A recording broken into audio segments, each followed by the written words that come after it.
Doctor হও, engineer হও, অনেক বড় ব্যবসায়ী হও, শিল্পপতি হও, অনেক বড় নেতা হও, মিনিস্টার হও, কিন্তু কোরআন পড়তে পারো না। আল্লাহর নবী বলেন, আল কোরআন হুজ্জাতুল লাকা ওয়া আলাইকা।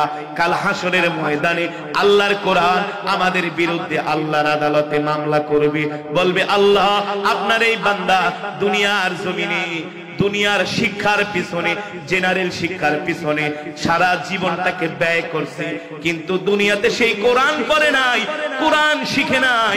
আজকে আমি কোরআন তার বিরুদ্ধে আপনার আদালতে মামলা দায়ের করলাম। ঠিক কিনা বলেন? বলবে আল্লাহ আপনার এই বান্দা দুনিয়াতে কোরআন পড়ে নাই, কোরআন শিখে নাই, এই কারণে আমি কোরআন আজকে তার বিরুদ্ধে আপনার আদালতে মামলা দায়ের করলাম। আল্লাহ আমাদের ছাড়বে? জোরে বলেন। তাহলে আমাদের সন্তানদেরকে কোরআন শেখানোর দরকার আছে কি আছে না? আছে কি আছে না? এই যে আমি কোরআনুল কারীমের তেলাওয়াত করেছি, আপনারা কোরআন শোনার জন্য দৌড়ায় দৌড়ায় কোরআনের মজমায় আসছেন। ও যুবক, ও মুসলমান, শুধু কোরআনের তেলাওয়াত শোনার জন্য কোরআনের মজমায় আসো নাই, আল্লাহর জান্নাতের টিকিট নেওয়ার জন্য আসছো।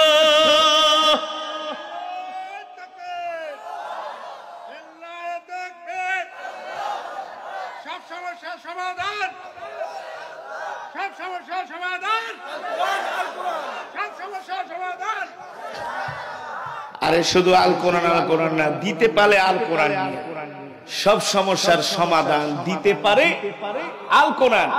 মিছিল তো স্লোগানও তো দিতে পারেন না, পারবেন করছে কার? সব তো গরু খাওয়া মুসলমান। মিয়া অবস্থা খারাপ, সময় আসতেছে খুব খারাপ।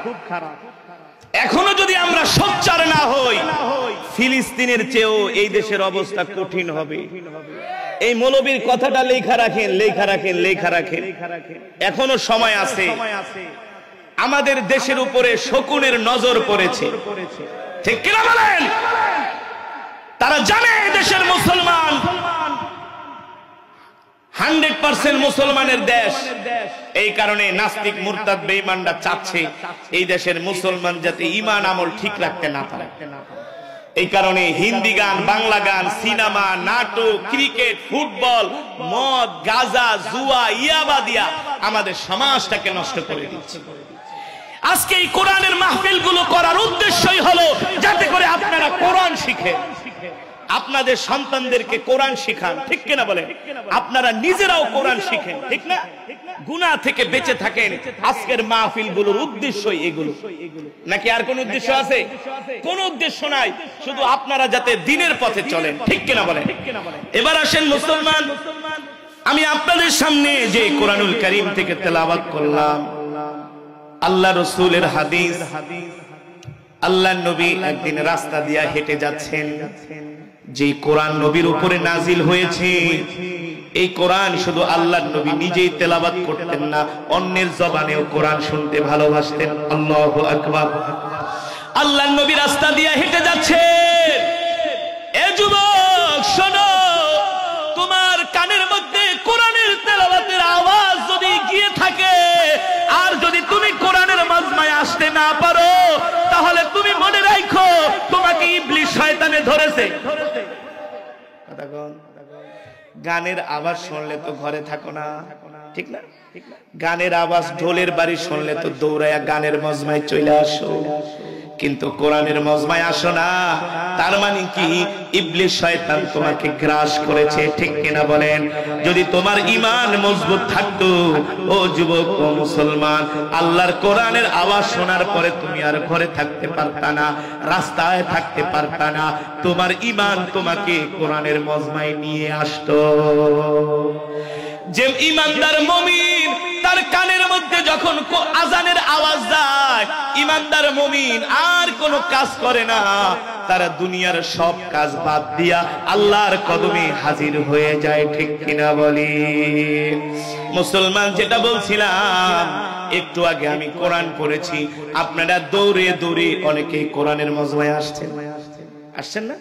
এটা হলো ঈমানের আলামত, এটা হলো ঈমানদারের আলামত, এটা হলো একেবারে উচ্চ স্তরের ঈমানের আলামত।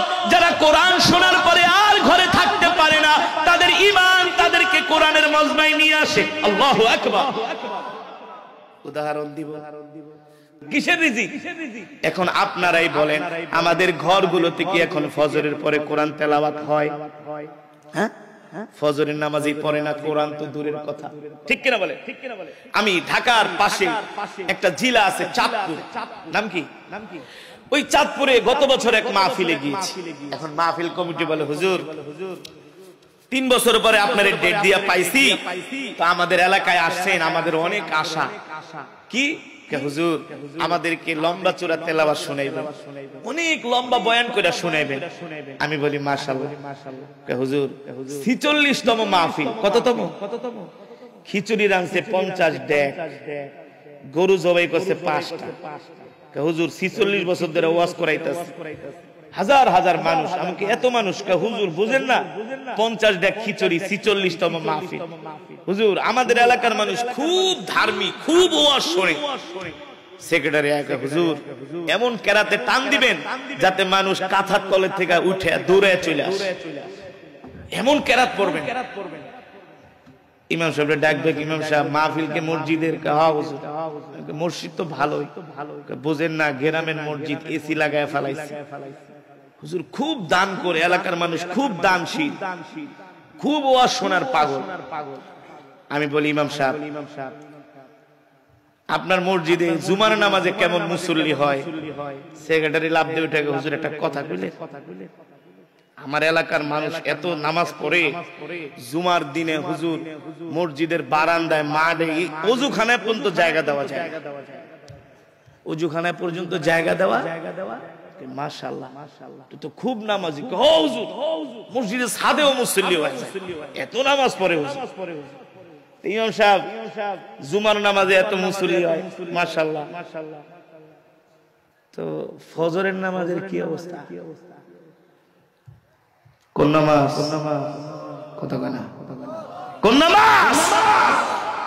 ফজরের নামাজ। এখন ইমাম সাহেব জিব্বায় কামড় দিয়া, হুজুর আমতামতা কি হয়েছে? হুজুর আর জিজ্ঞেস করেন না। আমি কেন? এতক্ষণ তো ফালাইছেন, জুমার নামাজে মসজিদের কাতারে জায়গা হয় না, জুমার নামাজে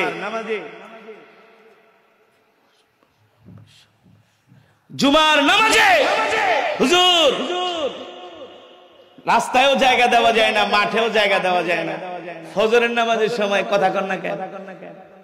হুজুর কি কম দুঃখের কথা, 80 ঘরে খাই। কয় ঘরে?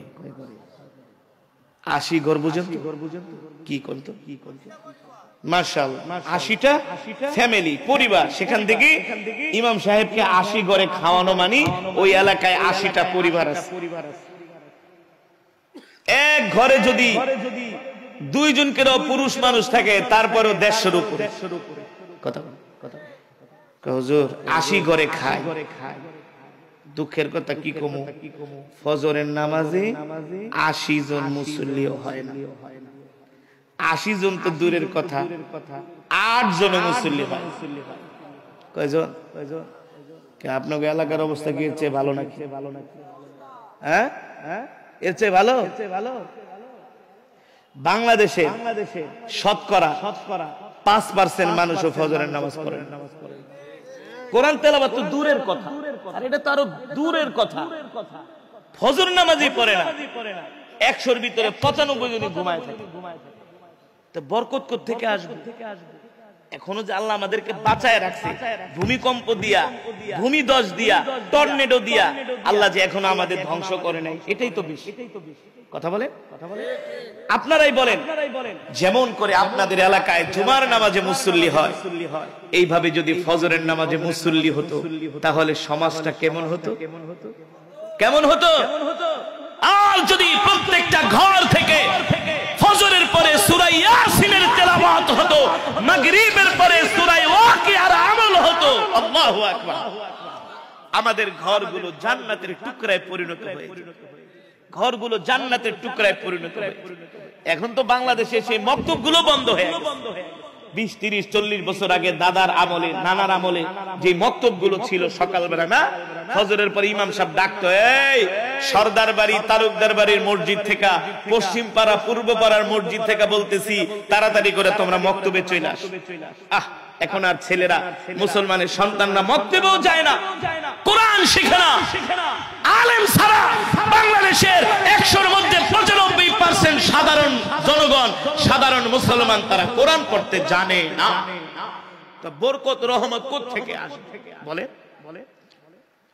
কিন্তু মুসলমান যেই নবীর উপরে কোরআন নাজিল হয়েছিল, আল্লাহ তাআলা যেই নবীর উপরে কোরআন নাজিল করেছেন, নবী যেমন করে কোরআন পড়তেন অন্যের জবানেও কোরআন শুনতে ভালোবাসতেন। আল্লাহু আকবার।